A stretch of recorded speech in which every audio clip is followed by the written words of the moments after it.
ஆண்டவர் ஏசாயா 58:14 படி நம்மை உயர்ந்த ஸ்தானங்களுக்கு ஏறி வர பண்ணுகிறார். இந்த வருடத்திலே ஆண்டவர் எனக்கு சொன்னார், இந்த வருடத்திலே என் பிள்ளைகளை உயர்ந்த ஸ்தானங்களுக்கு ஏறி வர பண்ணுவேன். ஆண்டவர் உங்களை உயர்ந்த ஸ்தானங்களுக்கு இன்றும் ஏறி வர பண்ண போகிறார். மனம் கலங்காதிருங்கள். யாத்ராகமம் 9ஆம் அதிகாரம் 16ஆம் வசனத்தை வாசிக்கும் பொழுது ஆண்டவர் சொல்லுகிறார், என்னுடைய வல்லமையை உன்னிடத்தில் காண்பிக்கும்படியாகவும் என் நாமம் பூமியில் எங்கும் பிரஸ்தாபமாகும்படியாகவும் உன்னை நிலை நிறுத்தினேன். உன்னை நான் உயர்த்தி இருக்கிறேன். என் நாமம் பூமி எங்கும் பிரஸ்தாபிக்கப்படும்படியாக நான் உன்னை உயர்த்த போகிறேன். நீ உயர்ந்திருந்தால் தான் எனக்கு பெயர் வரும். நீ உயர்ந்திருந்தால் தான் என்னுடைய பெயர் பூமி எங்கும் பிரஸ்தாபமாகும் என்று ஆண்டவர் சொல்லுகிறார். ஆகவே ஆண்டவருக்கு பெயர் உண்டாகும்படியாக கர்த்தர் உங்களை உயர்த்த போகிறார், உயர்த்த போகிறார். கர்த்தர் தம் நாமத்தை மகிமைப்படுத்தும் தேவன். அதை எப்படி மகிமைப்படுத்திக் கொள்ளுகிறார்? உங்களை உயர்த்துவதினால் அவர் தம் நாமத்தை மகிமைப்படுத்திக் கொள்ளுகிறார். ஆகவே தைரியமாக நீங்கள் சொல்லுங்கள், கர்த்தர் என்னை உயர்த்த போகிறார், கர்த்தர் என் குடும்பத்தை உயர்த்த போகிறார். கர்த்தருக்கு ஸ்தோத்திரம். ஆண்டவர் சொல்லுகிறார், நான் உயர்த்தப்படும் பொழுது எல்லாரையும் என்னிடமாக நான் சேர்த்துக் கொள்வேன், இழுத்துக் கொள்வேன் என்று சொல்லுகிறார். ஆகவே தைரியமாக இருங்கள். For the sake of the name of Jesus to be glorified, God raises you up. God makes his name to be made great by raising you up. எந்த நிலைமையிலிருந்து கர்த்தர் நம்மை உயர்த்துகிறார்? சங்கீதம் 113:7 வாசித்து பாருங்கள். அதிலே வேதம் கூறுகிறது, சிறியவனை புழுதியிலிருந்து தூக்கி விடுகிறார். எங்கிருந்து தூக்கி விடுகிறார்? புழுதியிலிருந்து தூக்கி விடுகிறார். யாரை தூக்கி விடுறாரு? சிறியவனை தூக்கி விடுறார். இன்னைக்கு நீங்க சொல்லலாம், நான் வெறுமையாயிட்டேன், ஒண்ணுமில்லாம போயிட்டேன். ஒரு காலத்தில் எனக்கு வீடு இருந்தது, வேலை இருந்தது, குடும்பம் இருந்தது, இன்னைக்கு எல்லாம் போயிடுச்சு. ஆனால் ஆண்டவர் சிறியவர்களை தான் தேடி வருகிறார். சிறியவனை ஏற்றுக்கொள்கிறவன் என்னை ஏற்றுக்கொள்கிறான் என்று ஆண்டவர் சொல்லுகிறார். சிறியவர்கள் மீது அவருக்கு மிகப்பெரிய ஆசை. ஒண்ணுமில்லாம போய் சின்ன நிலைமைக்கு, குறைவான நிலைமைக்கு வந்தவர்களை ஆண்டவர் தேடி வருகிறார். தேடி வந்து என்ன செய்கிறார்? சிறியவனை புழுதியிலிருந்து தூக்கி விடுகிறார், எளியவனை குப்பையிலிருந்து உயர்த்துகிறார். இந்த நேரத்தில் நான் குப்பையில் கிடக்கிறேன்னு நீங்க சொல்லக்கூடாது. அப்படி இருப்பவர்களை தான் ஆண்டவர் தேடி வருகிறார். அவர்களுக்கு தான் இயேசு வேண்டும். அவர் சொல்லுகிறார், குப்பையில் இருக்கும் உன்னை நான் உயர்த்துவேன், உன்னை நான் உயர்த்துவேன். இயேசுவாகிய என்னால் மட்டுமே உன்னை உயர்த்த முடியும், வேறு யாராலும் முடியாது. பணத்தால் முடியாது, பொருளால் முடியாது, பணக்காரர்களால் முடியாது, ஆளுகிறவர்களால் முடியாது. இயேசுவாகிய என்னால் மட்டுமே முடியும். ஆகவே நானே உன்னை தேடி வருவேன்.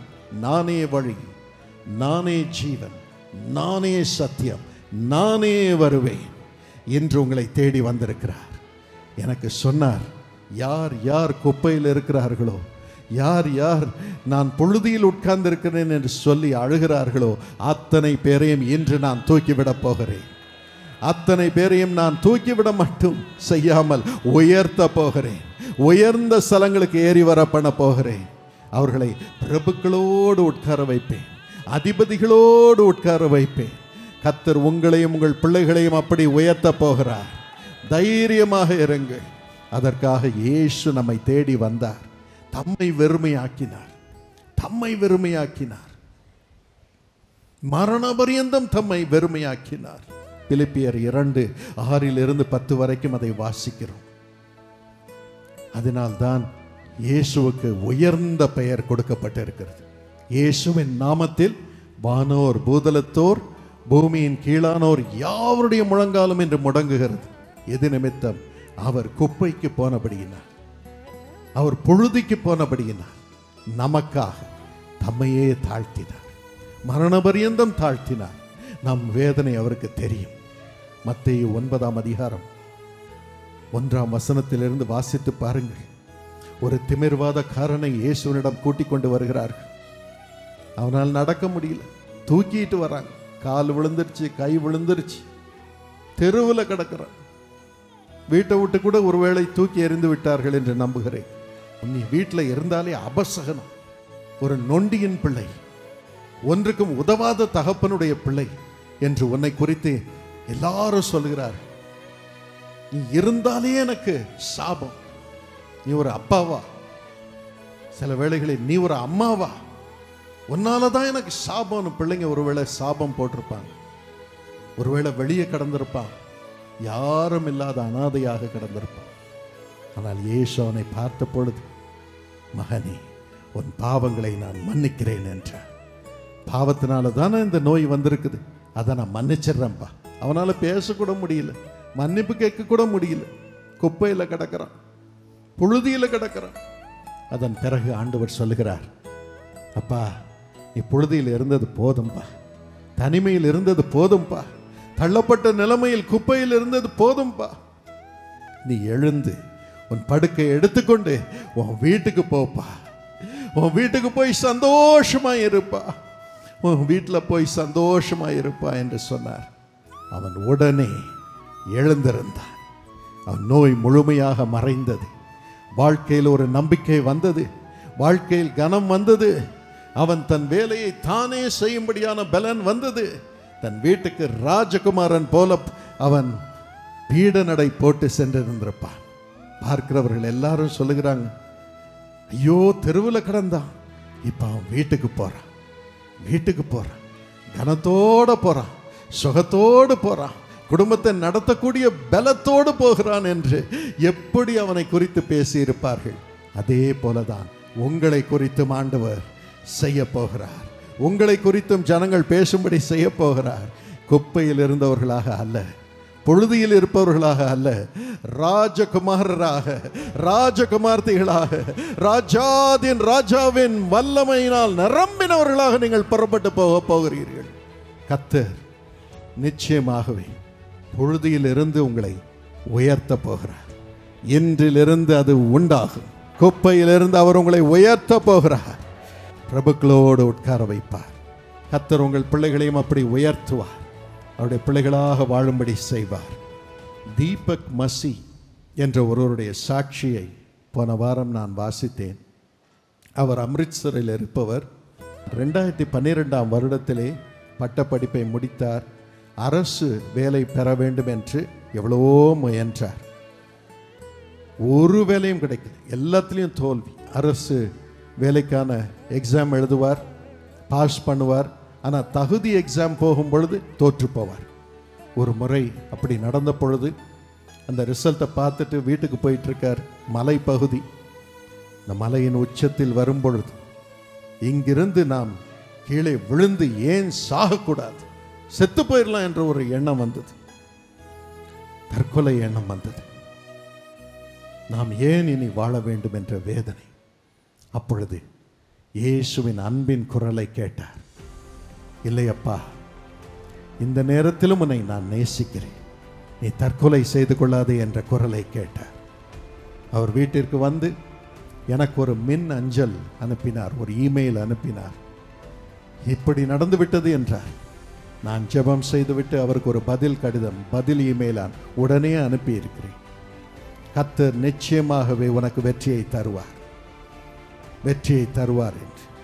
என்ன ஆச்சரியம்! 2016ஆம் வருடத்திலே வெகு விரைவிலே அவர் எக்ஸாம் எழுதினார். அவருக்கு அரசாங்க வேலை கிடைத்தது. ஒரு வேலை அல்ல, 4 அரசாங்க வேலை கிடைத்தது பஞ்சாப் மாநிலத்திலே. இப்பொழுது ரெவென்யூ டிபார்ட்மெண்ட்டில் ஒரு வேலையை தெரிந்து கொண்டு அதில் சேர்ந்திருக்கிறார்.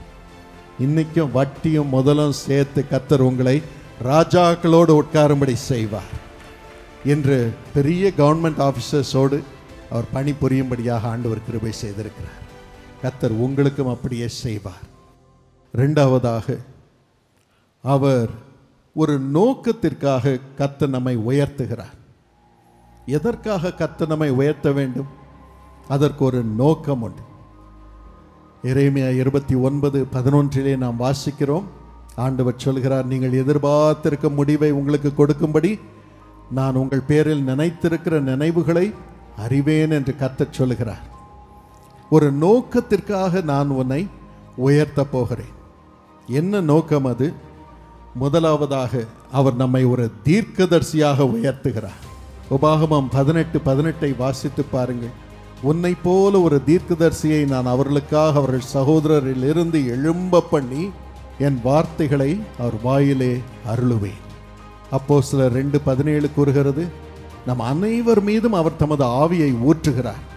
எதற்காக? நாம் ஒவ்வொருவரும் இயேசுவின் நாமத்தினாலே தீர்க்க தரிசனம் உரைக்கும்படியா. கர்த்தர் உங்களை தீர்க்கதரிசிகளாக என்று உயர்த்த போகிறார்.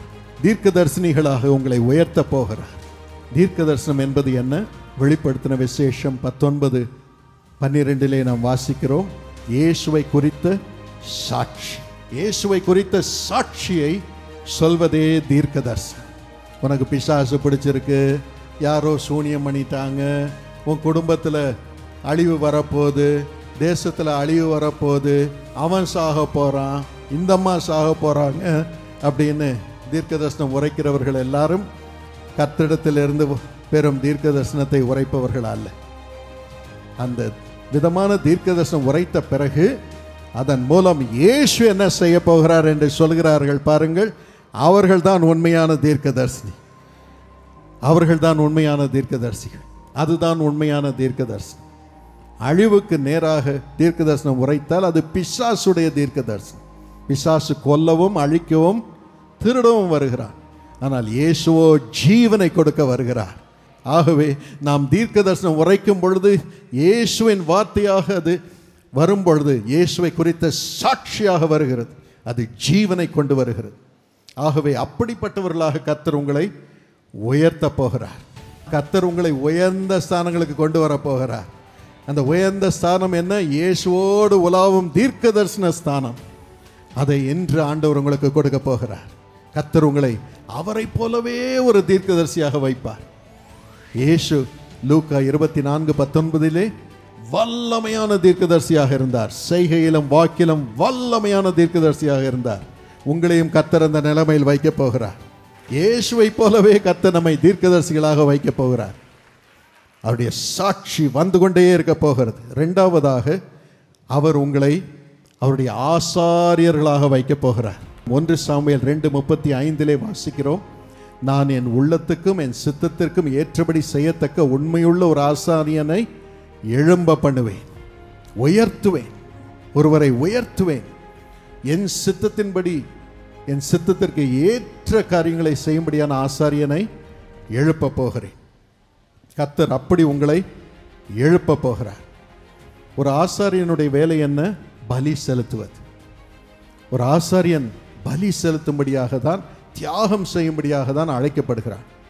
1 பேதுரு 2:9 வேதம் கூறுகிறது, நம் ஒவ்வொருவரையும் அவர் அவருடைய புண்ணியங்களை அறிவிக்கும் ஆசாரியர்களாக வைக்கிறார்.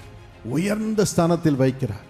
இயேசுவுக்காக தியாகம் செய்ய, இயேசுவுக்காக பலி செலுத்த, நம்மையே பலியாக ஒப்புக் கொடுக்க, பரிசுத்தமாய் வாழ்ந்து பலியாக நம்மை ஒப்புக் கொடுக்க அவர் நம்மை அழைக்கிறார். ரோமர் 12:1-2 அதை வாசிக்கிறோம். ஆம் பிரியமானவர்களே, எனக்கு பாவம் வேண்டாம், இச்சை வேண்டாம், தவறான கணக்கு வேண்டாம், தவறான சொற்கள் வேண்டாம், தவறான விதத்திலே பணம் வேண்டாம், பரிசுத்தமாய் வாழணும், நான் இயேசுவுக்கு சாட்சியாக இருக்கணும், எல்லாரும் என்னை பார்க்கும் பொழுது இயேசு எப்படி இருப்பார் என்று அறிந்து கொள்ள வேண்டும். ஆகவே அப்படிப்பட்ட தியாகத்தை செய்யும் ஒரு ஆசாரியராக கர்த்தர் நம்மை எழும்ப பண்ணுகிறார், உயர்த்துகிறார். அந்த ஸ்தானத்திற்கு கர்த்தர் நம்மை உயர்த்த போகிறார். அவருடைய புண்ணியங்களை அறிவிக்கும் ஆசாரியர்களாக கர்த்தர் நம்மை உயர்த்தி வைக்க போகிறார். ஆண்டவர் அதற்கு அநேக தியாகங்களை நாம் பண்ண வேண்டும்.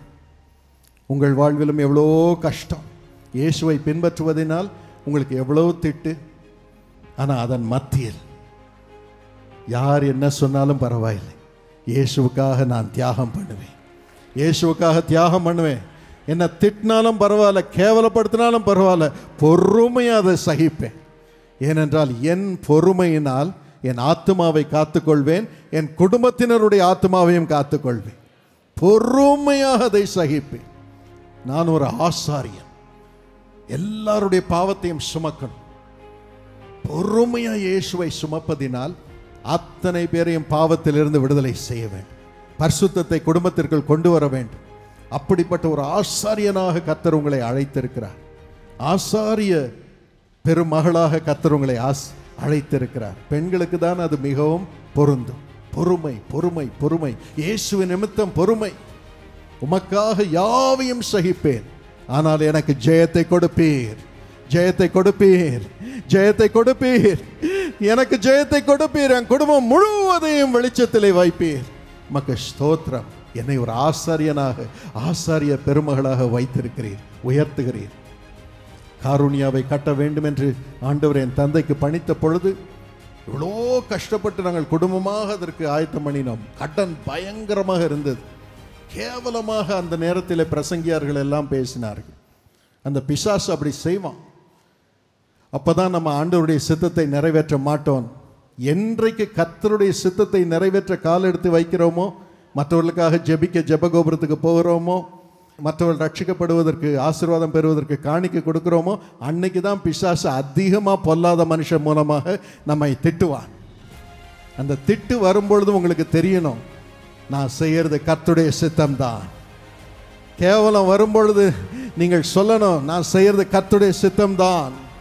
தைரியமா இன்னும் முன்னால போவேன். நான் கொஞ்ச நேரத்தில் எனக்கு ஜெயம் வரப்போகிறது. அதனால காருண்யாவை கட்டணும்னு சொன்ன உடனே இவர் என்னமோ கமர்ஷியலாக போறாரு, கள்ள தீர்க்கதரிசி அப்படின்லாம் கிறிஸ்தவ பத்திரிகையில் எழுதினாங்க. அப்போ யூடியூப் கிடையாது. எங்கள் அப்பாவுக்கு பத்திரிகை மூலமாக எழுதினாங்க. எனக்கு எங்கள் காலத்தில் யூடியூப் வந்துருச்சு. இன்னும் அடுத்த ஜென்ரேஷனுக்கு என்ன வரப்போதோ தெரியல. ஆனால் நாங்கள் அதை பார்ப்பதே கிடையாது, கேட்பதும் கிடையாது. எங்கள் கண்கள் எல்லாம் இயேசுவின் மீதே இருக்கும். எவ்வளவு தூரம் இவைகள் வருகிறதோ எங்களுக்கு தெரியும். அதிகமாக இந்த வேண்டாத வார்த்தைகள் வந்தால் கர்த்தருடைய ஜெயம் வெகு சமீபமாய் இருக்கிறது. 1000 மடங்கு கர்த்தர் நம்மை உயர்த்த போகிறார் என்று ஆர்ப்பரிக்கிறோம், ஆர்ப்பரிக்கிறோம். மனுஷர்கள் உங்களை தூற்றினால் நீங்கள் ஆர்ப்பரியுங்கள் என்று ஆண்டவர் சொல்லி இருக்கிறார். ஏன்னா உங்களுக்கு ரட்சிப்பும் வரும், கர்த்தருடைய சித்தத்தையும் நிறைவேற்றுவீர்கள், மகா பெரிய ஆசீர்வாதமும் வரும். ஆனால் பாருங்கள், இந்த பொல்லாத ஜனங்கள் செய்த இந்த தூற்றுதலின் மத்தியிலே வேறொரு வேதனை வந்தது. என் தங்கை ஏஞ்சல் அநியாயமா விபத்தில் மரித்து போனாள். இன்னும் பேசினாங்க. நாங்கள் சொன்னோம்ல, எவ்வளோ கரெக்டாக சொன்னோம், நாங்கள் தான் தீர்க்கதரிசி, பிள்ளை செத்து போச்சு பார், அல்லேலூயான்னு எழுதினாங்க. ஆனால் நாங்கள் குடும்பமாக பிள்ளை போனாலும் பரவாயில்லை, இயேசுவை நாங்கள் இழந்து விடக்கூடாது. அவர் சொன்னதை நிறைவேற்ற எங்களை ஒப்புக் கொடுக்கிறோம். நாங்கள் ஆசாரியர்கள், பலி செலுத்த வேண்டும், எங்களே பலியாக ஒப்புக் கொடுக்க வேண்டும் என்று சொல்லி அதே வருடத்திலே காருண்யாவை திறந்தோம்.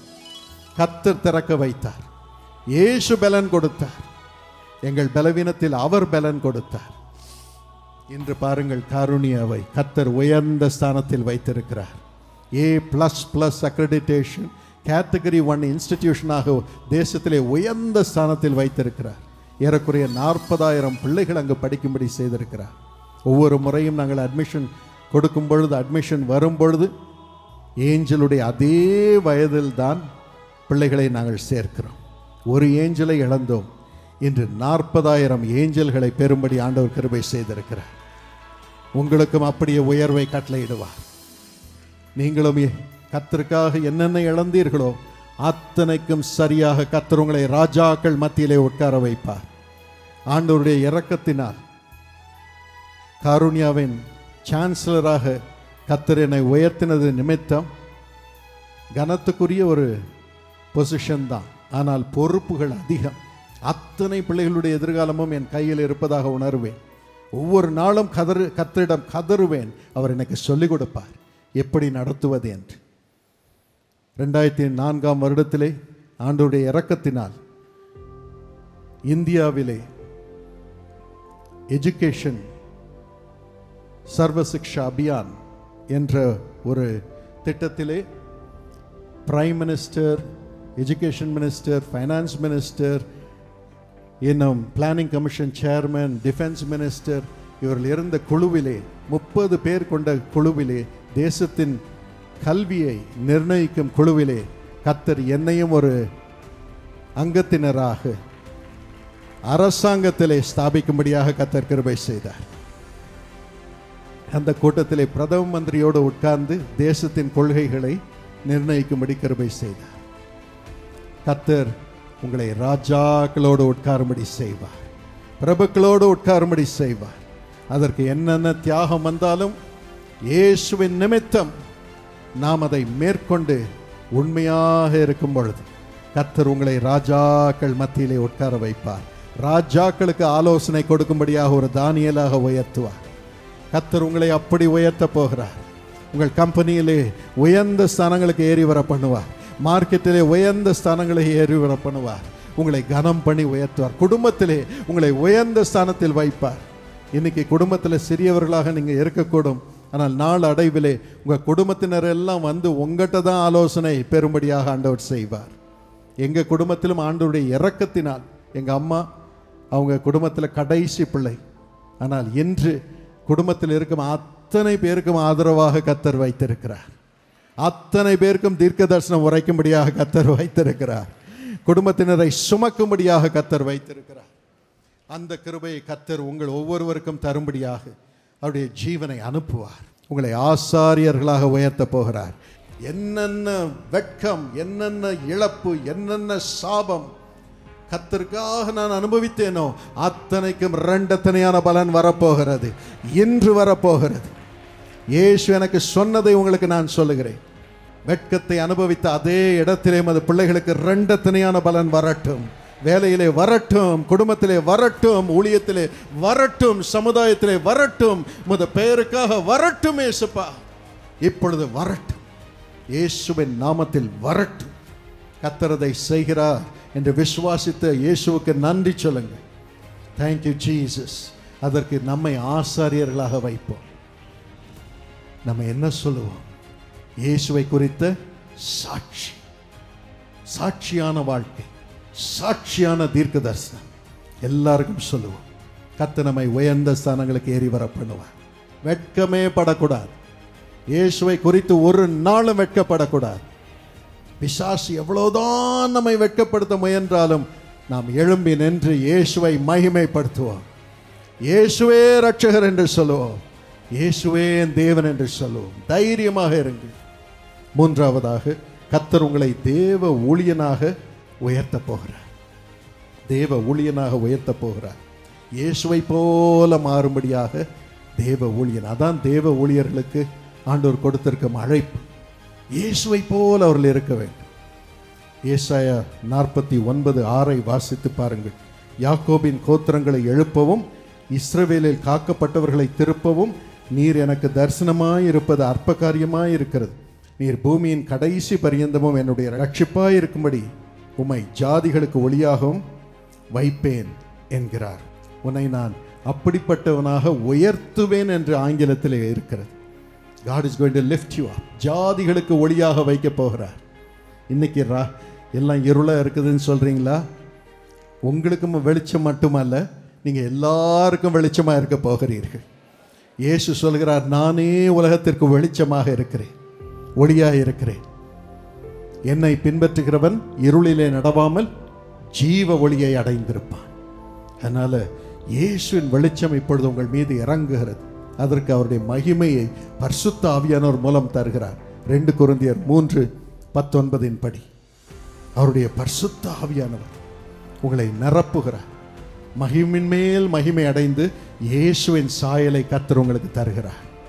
கர்த்தர் உங்களை அவருடைய ஊழியனாக, ஊழியக்காரியாக அவரை போல மறுரூபப்படுத்தி பரிசுத்த ஆவியானவருடைய நிறைவின் நிமித்தம் வெளிச்சமாக வைக்கிறார், வெளிச்சமாக வைக்கிறார்.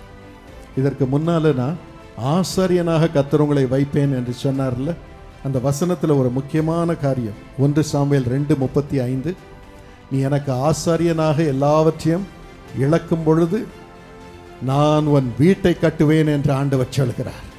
இந்த வசனத்திலே சொல்கிறார், நான் உன்னை ஆசாரியனாக உயர்த்துவேன், உன் வீட்டை, உனக்கு நிலையான வீட்டை கட்டுவேன், உனக்கு நிலையான வீட்டை கட்டுவேன்.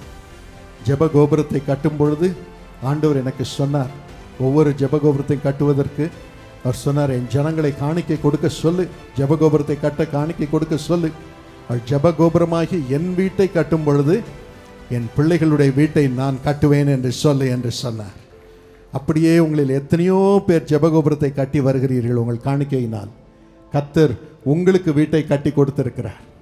ஒரு சகோதரி சொன்னாங்க, நான் ஆடு மேய்ச்சிட்டு இருக்கிறேன், எனக்கு ஒன்றுமே இல்லை, ஆனால் இதை கேட்ட பொழுது என் ஆடு ஒன்றை விற்று டெல்லி ஜெபகோபுரத்தை கட்டுவதற்கு பணம் கொடுத்தேன்.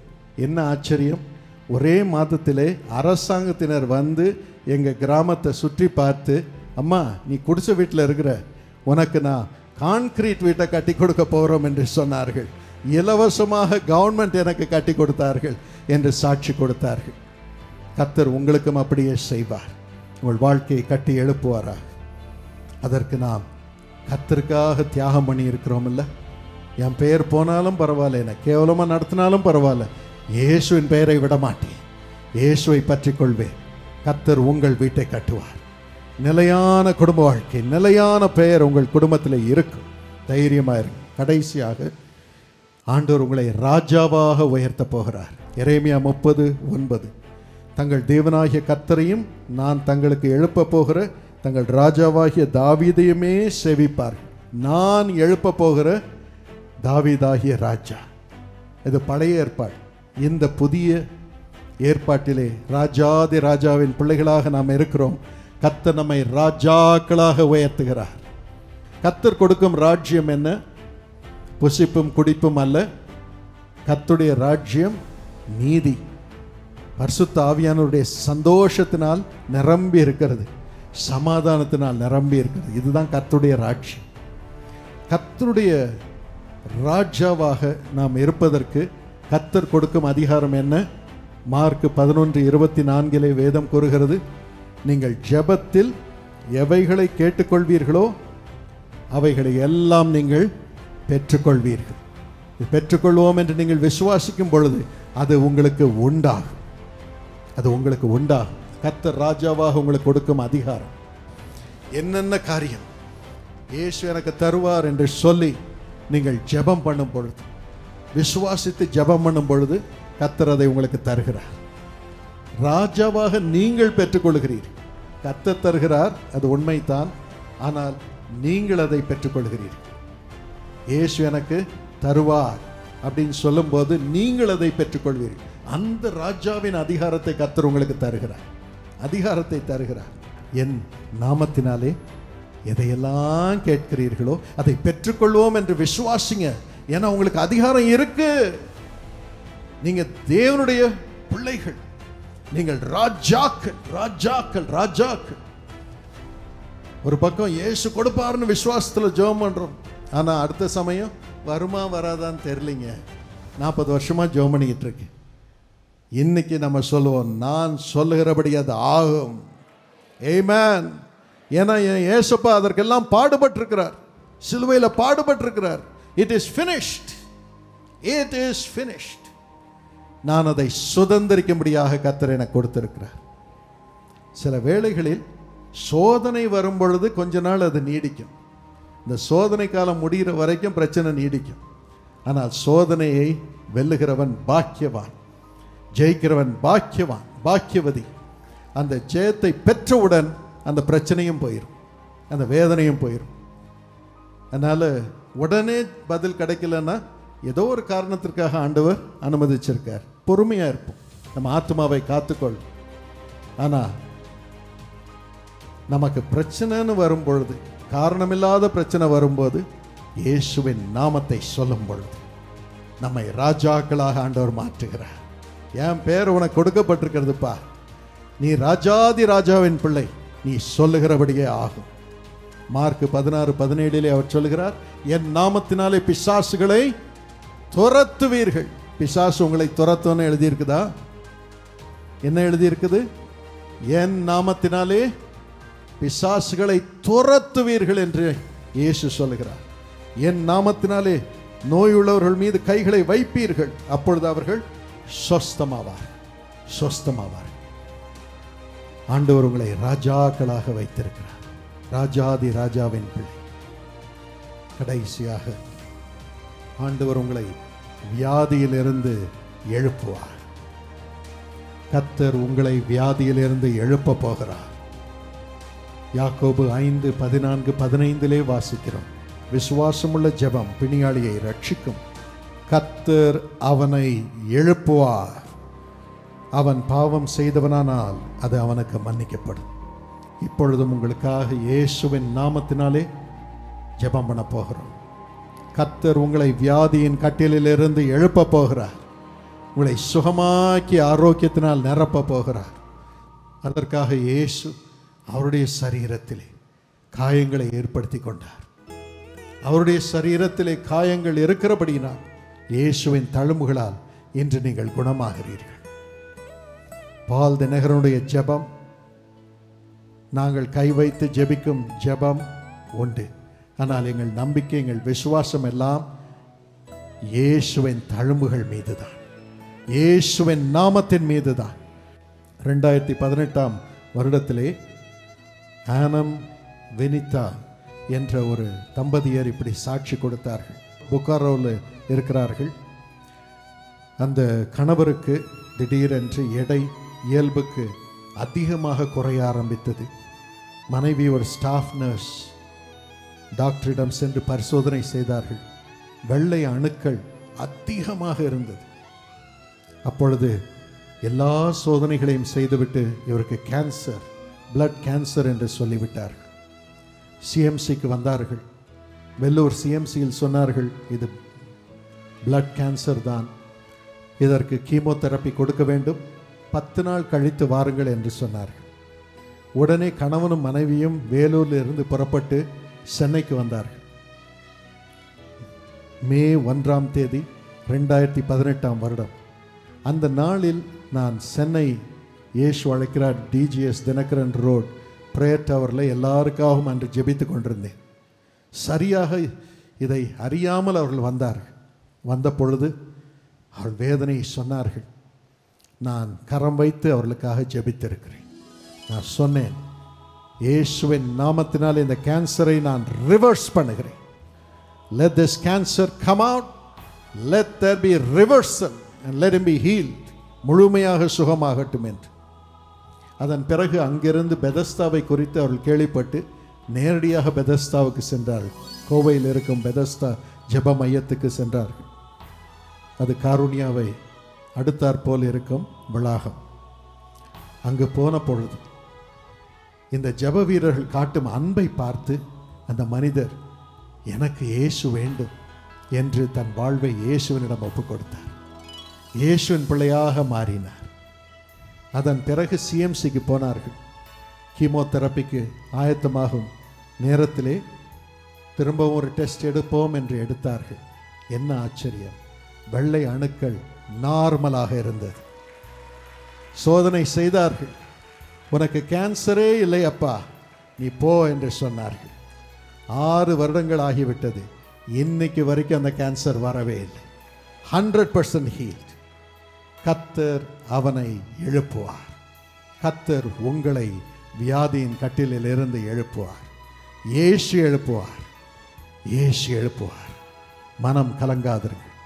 உங்களில் கேன்சர் நோயோடு நீங்கள் வந்திருக்கலாம், கட்டிகளோடு வந்திருக்கலாம். இப்பொழுது அந்த கேன்சர் நோய் மறையும். இப்பொழுது அந்த கட்டிகள் மறையும். இயேசு உங்களுக்காக சிலுவையில் பாடுபட்டிருக்கிறபடியினால் அவருடைய தழும்புகளினால் இப்பொழுது சுகமாக்குவார். எனக்கு அருமையான சகோதர சகோதரிகளே, அருமை செல்ல பிள்ளைகளே, இயேசு நம்மோடு இருக்கிறார். இந்த நேரத்திலும் ஆண்டவர் வந்து உங்கள் கண்ணீரை துடைத்து உங்களுக்கு அற்புதங்களை செய்யும்படியாக ஒரு வினாடி உங்களுக்காக நான் ஜெபிக்க போகிறேன். அவருடைய ஜீவன் இப்பொழுது உங்களை நிரப்பிக் கொண்டிருக்கிறது. அமிர்தம், கர்த்தருடைய வல்லமை உங்கள் நுரையீரலில் இறங்குகிறது.